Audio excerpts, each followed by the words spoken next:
Hey, everybody, it's Tony George along with the legend himself, Scott Spreitzer in Las Vegas. And we are doing the Vegas Beat, a quick recap. And stay tuned because we're going to give you a couple of freebies on the look-aheads, both in the NFL this week. And Scott, 7-3 weekend. You and I were talking off the air. Great weekend. I know you missed a couple biggies, but you've been rolling.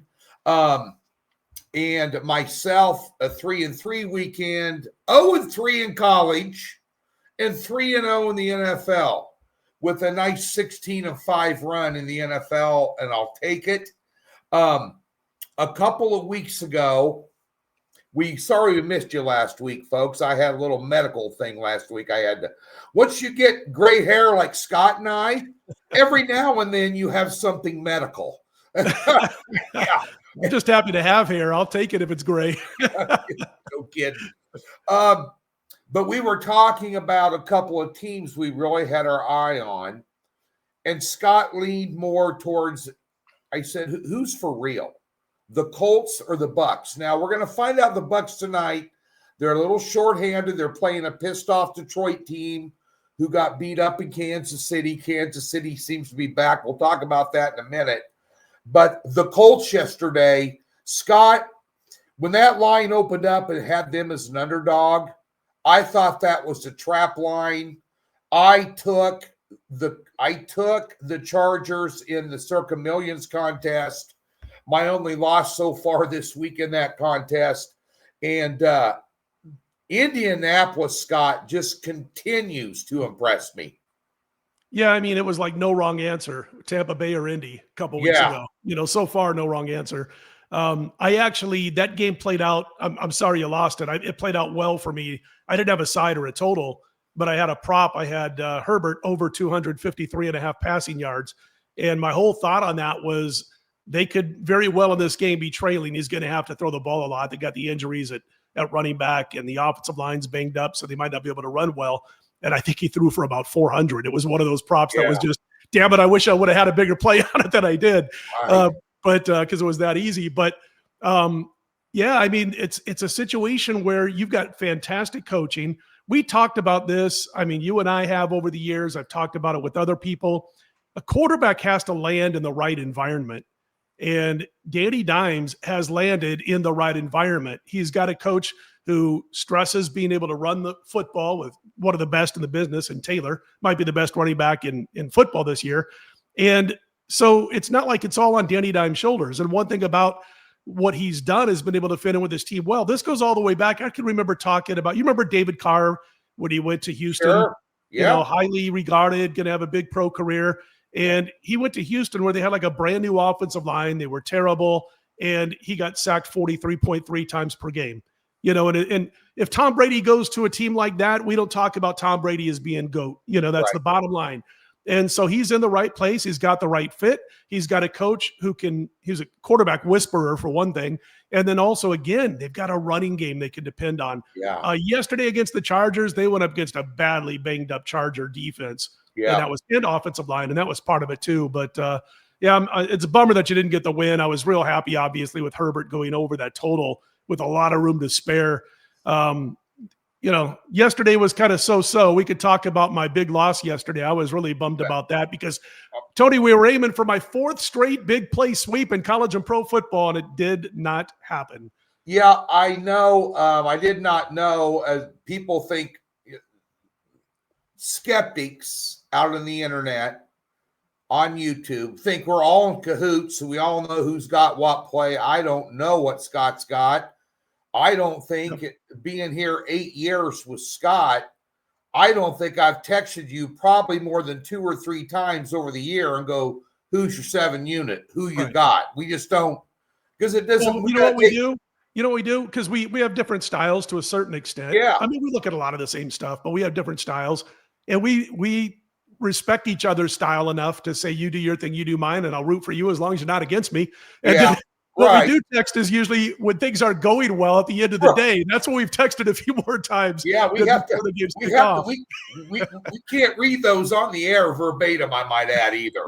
I was going to text you Friday night during that Nebraska game. Oof. Oh my I God. We'll turned it talk off. about Yeah. college in a minute, but so I guess leading into the theme Sunday in the NFL, I'm trying to figure out, first of all, who loses their job first, Dable or Glenn?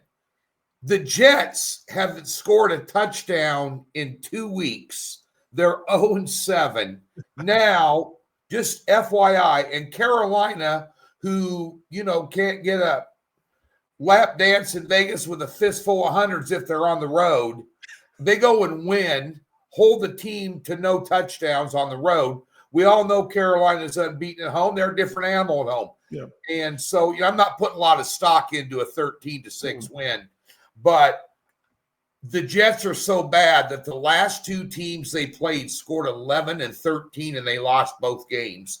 And then you go to the Giants. And I know I did not know till before the show you had a position on Denver. Now, I did tease the Giants up as part of my teaser yesterday because I got through 10 and over 13 by a hook at the time I put it out. So through two key numbers there, which I thought maybe they could hang around, and they kind of did or so. But how you can't tell me, Scott, that holding a team to 0 points and giving up 33 in the fourth doesn't have something to do with coaching.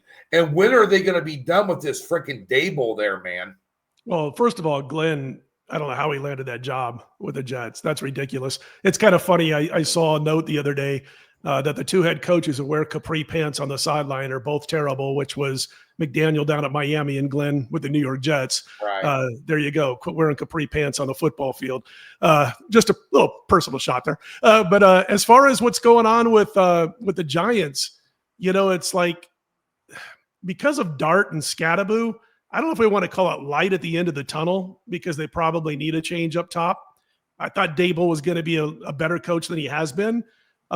He obviously didn't handle Danny Dimes well. Look what he's doing in Indianapolis. Yeah, that's just it. That's another example. Yeah, Saquon. You could have had Saquon. You could have had Daniel Jones. And if you knew how to coach them up with a little bit of, offensive line help here and there, adding a couple of players, they probably should have been better than they were. Of course, Barkley gets hurt one of those years, but again, Dable's probably going to get a little bit more time.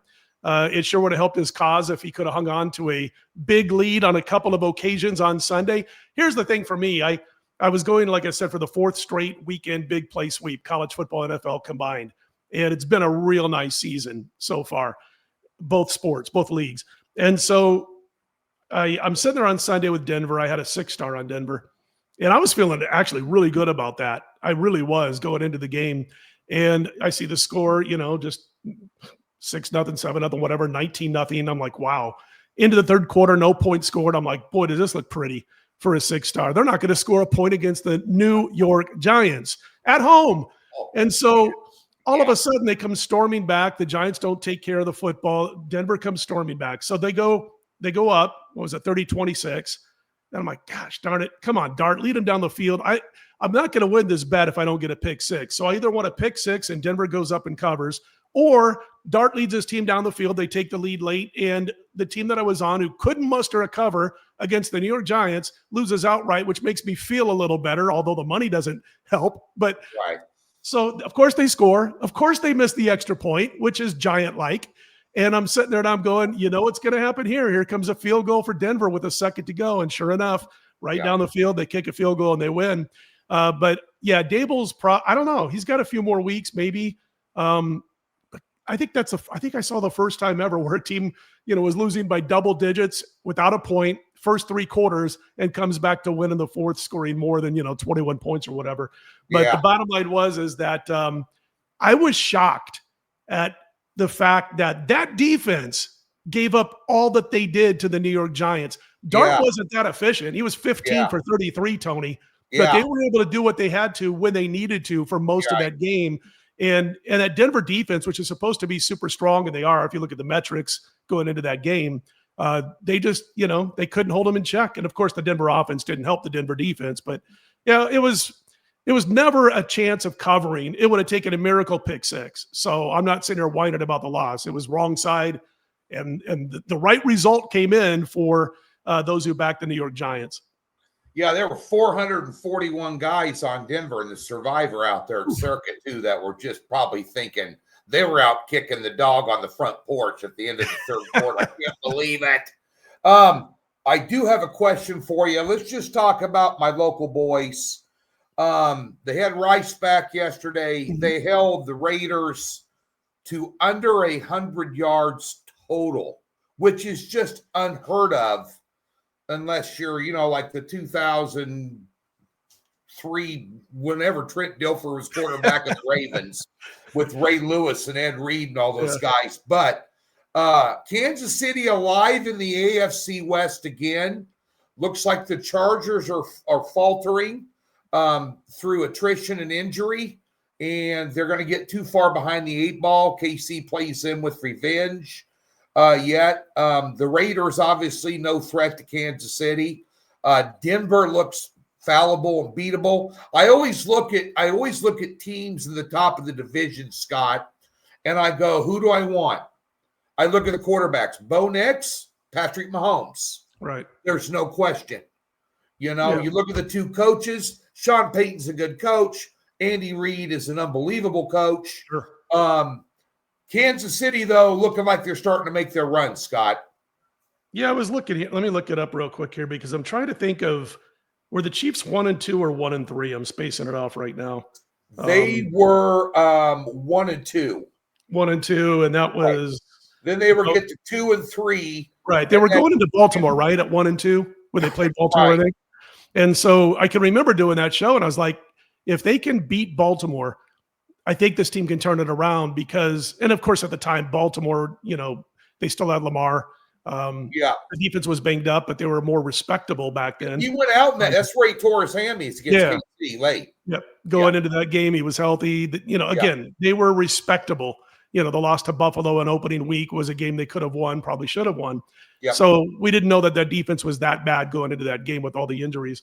But I remember doing the show, and I said, man, if they can win this, they're going to get Rashee Rice back in a few weeks. And this team's a player again. And, what I was saying back then. And since then, they've done nothing but win. And I loved to go at it. I was a little bummed. I did a comp video on Rashee Rice over his receiving yards, which was crazy. It went from like 56.5. It closed like 65.5 by the time kickoff.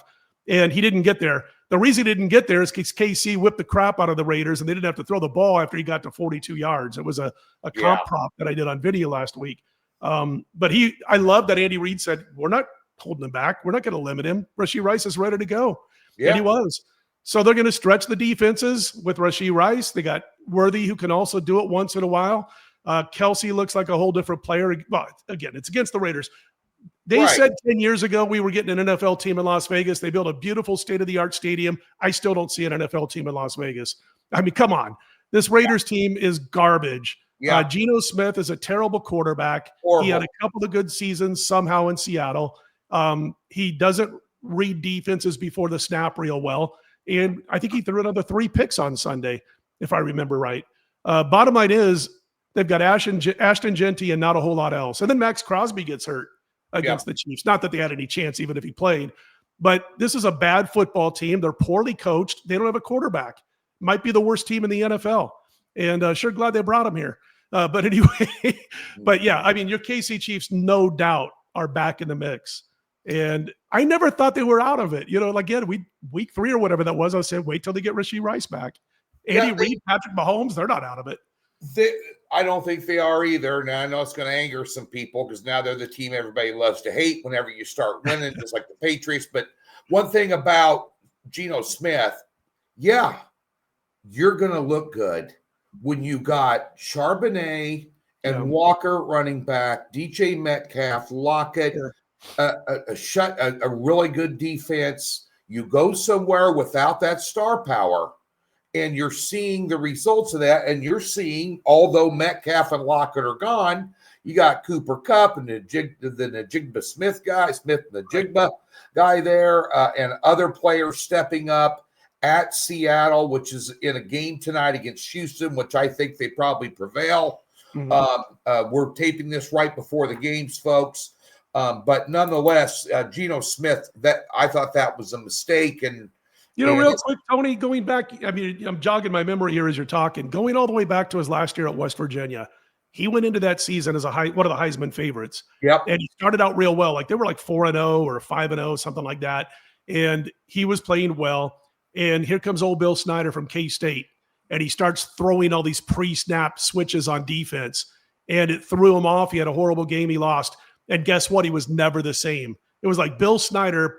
He developed that pre-snap movement that threw Geno off his game. He couldn't read the defense. I know when he was drafted going to the pros, I was hosting one of those NFL weekend things over at the Westgate, and we were talking about Geno. And I'm like, people called him Geno can't read back then because he couldn't read defenses, and Snyder exposed him. Carroll and all the talent you just mentioned in Seattle saved his bacon, and good for him. He's a good guy, no doubt about it. But he's right back to being that guy who doesn't have a whole lot of talent around him. And he's not that guy that's going to take you to the next level unless he's got a whole lot of talent around him. Exactly correct. Folks, don't forget, we're going to give you a couple freebies here, look-aheads. We're going to just touch on college football real quick. But we did want to let you know we have a free $60 at DocSports.com. The NBA's right around the corner. There's the link below. We'll park $60 in your new account. Comes with a profit guarantee and zero hassles. We got the NBA firing up soon. The NHL underway now. World Series right around the corner. Game 7 tonight. Coin flip ball game. Going to be great watch. Beautiful Monday evening. Two NFL games on, and two teams playing for the pennant that are kind of evenly matched, I guess. I have an opinion. I'm not going to say it out loud. I'm sure Scott does too. But nonetheless, get over to DocSports.com. All the action is there. And Scott, just briefly, I guess in college football, if I would have told you back in August that if you put Clemson, Miami, and Penn State together in week 8, that they would have a combined 9 losses, you say, Tony, put down the Jim Beam. Or drink a little more. I'm not sure which. Yeah, I mean, I think Sweeney is the only college football coach at a major university that is, well, I'll say also at Ohio State. There's a coach there who's kind of safe. There's not a whole lot of safe coaches right now. And despite the fact that Clemson continues to lose, I think Dabo's safe there unless he wants to leave. But, as going to that Friday night game, that was my first play for the weekend, and I had Louisville. And listen, I'm not sitting here bragging. I also had Purdue on Saturday, and they did a Denver, except they did it for 4 quarters. Yeah. But anyway, so Friday night we kick off the card. I've got Louisville, and I was doing a show on VSiN on Friday before the game and talking a little bit, Tony, about the fact that when Mario Cristobal is coaching in a game, I have to handicap the coaches probably more than any other coaching matchup, as far as a top 25 program is concerned. And normally he's not going to be the coach that has the power rated advantage over the opposing coach. Couple of weeks ago, he did against Mike Norvell, and that's why I just threw it out as a wash, those two coaches. But against Jeff Brom, getting double digits, I'm like, Jeff Brom, give me him every day of the week. Not that I'm saying I'm going to play them every day, but in that head-to-head matchup with Cristobal, I'm like, give me Jeff Brom. And so then we broke it down. Louisville's doesn't have the talent as Miami right now, but they completely outcoached them, and they played their butts off and got the win. So that's a tough loss for Miami. They got to rebound now. I believe they will. I didn't like the way Carson Beck was kind of throwing fellow teammates under the bus. Yeah. A la Tua a week before with the Dolphins. Maybe there's something in the water in Miami. I don't know. Yeah. One thing about Brom, you want to get on that boy as an underdog. The last 6 times he went up against top 10 teams, he was an underdog. He's 6-0 straight up and against the spread. FYI, folks, just FYI. I took Minnesota Friday night. Our Huskers sucked. We're going to get you a couple free plays. I'm going to leave that Nebraska alone. I'm still pissed. Well, I want to ask you one question, Scott. Yeah. We're going to find out who's for real or who's better at being for real in the SEC this weekend. Just initial thought off your head. This isn't a handicap pick. Vandy -3 over Missouri. Coming off the LSU win, I got to dig deeper. Drinkwitz his name's being bandied about now as a potential replacement for coaches elsewhere again. Right. I wish these coaches, I get it. Matt Rule was for a week. Well, Matt Rule was now he's nowhere near the Penn State job. And he let that become a distraction last week because he could have said, I'm not going anywhere. Big time. And it became a distraction. Yep. And, all we hear is that his wife loves Lincoln. Matt Rule speaks a big game. That's all he had to do was say, I'm not going anywhere. Kind of like Signetti, who got the big contract at Indiana. But he let it be. Here's the crazy thing real fast before I answer the Vandy question.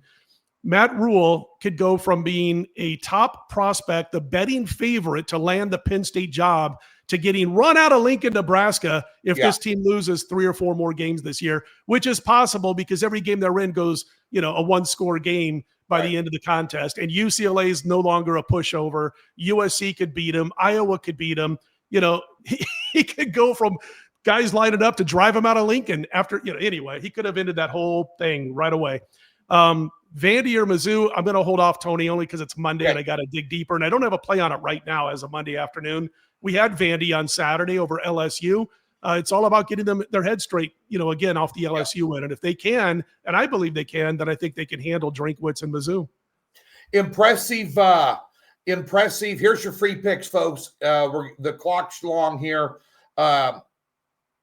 Impressive win last night by San Francisco.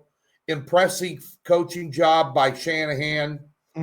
Impressive coaching job by Sahela back there as the defensive coordinator with a very young and depleted roster against a very good Atlanta team.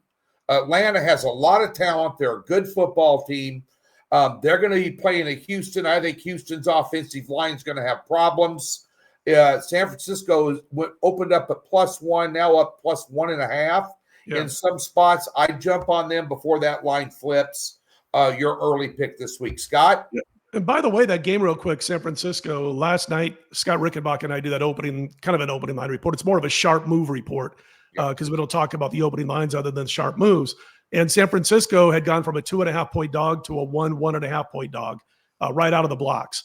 And we were talking about it a little bit. And I was like, boy, I'm going to be looking at that total this week because neither offense has a whole lot to play with.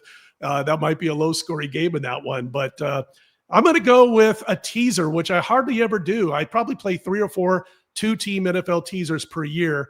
And this is going to be one here that we're going to give out on the show today. I'm going to back the Baltimore Ravens -0.5 point over Chicago. Baltimore at home. Lamar Jackson expected to play. It's do or die time for Baltimore, Tony. It's a situation where, if they don't win, they're 1-6 and they're, looking towards next year. If they win, believe it or not, they've got like 7 or 8 winnable games coming up in like the next 10 weeks. So I'm going to go with them. They opened 6. They were 7 on Sunday night. They're back down to 6.5. So I'll knock them down to 0.5 point. Basically, just got to win the game. And then I'm going to tie the Ravens to the Buffalo Bills -1.5. 2-team 6-point teaser. Got to lay anywhere from $1.25 to $1.30 in that range on that. But we're talking about 2 preseason Super Bowl contenders who need to get their crap together real fast. And I think they've got the opponents that they can do it against this week. So there you go. 2-team 6-point teaser, Bills and Ravens. Scott and I got shows peppered up on the Doc Sports YouTube channel all week long. Free plays almost daily. DocSports.com is the only website you need to be on for honest, transparent, hardworking guys that are putting it up on the line for you in any sport you can think of every single day. So be sure and get over there to DocSports.com. Scott and I will be back together next Monday and talk about a couple winning weekends from both of us. Thanks for tuning in. Take care, everybody.